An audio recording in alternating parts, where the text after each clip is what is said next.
संघर्ष किसी भी व्यक्ति के जीवन में ऐसा कभी नहीं होता कि वो बिना किसी संघर्ष के अपने सपनों को या अपनी मंजिल को पा ले, क्योंकि जब तक व्यक्ति अपने सपनों या मंजिल को पाना चाहता है तो उसे अक्सर किसी न किसी तरह की मुसीबतों का सामना करना ही होता है। एक बार की बात है, एक व्यापारी अपने जीवन में असफल हुआ, जिस कारण वह एक नदी के किनारे बैठकर भगवान को याद करके रो रहा था।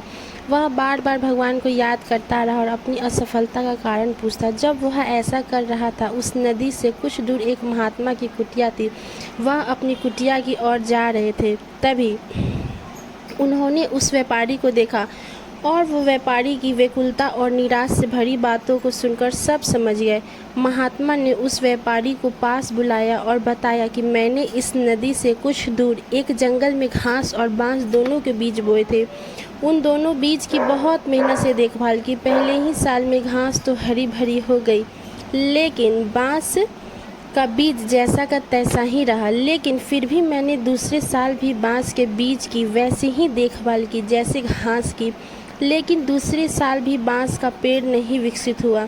लेकिन मैंने हिम्मत नहीं हारी। तीसरे साल में फिर मैंने बांस के बीज की देखभाल की, लेकिन कुछ ना हुआ। चौथे साल में भी यही हुआ, पाँचवें साल में भी यही हुआ, लेकिन छठवें मेरी मेहनत रंग लाई और बांस का एक छोटा सा पौधा उगाया, लेकिन बहुत छोटा और कमज़ोर सा। फिर भी मैंने हिम्मत नहीं हारी और 7 महीने में ही वह पौधा 110 फीट लंबा हो गया। मैंने बांस की जड़ को इतना बड़ा करने के लिए 6 साल का समय लगाया।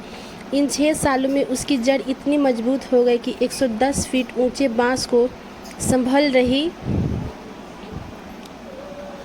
है। संघर्ष तो सभी के जीवन में आते हैं, लेकिन इनसे हार नहीं माननी चाहिए। असफल में संघर्षों से ही आने वाला कल और बेहतरीन और बांस की तरह मजबूत बनता है। सो फ्रेंड, अगर आपको ये वीडियो अच्छा लगता है तो प्लीज़ आप चैनल को सब्सक्राइब कीजिएगा। मिलते हैं नेक्स्ट व्लॉग में। Bye bye.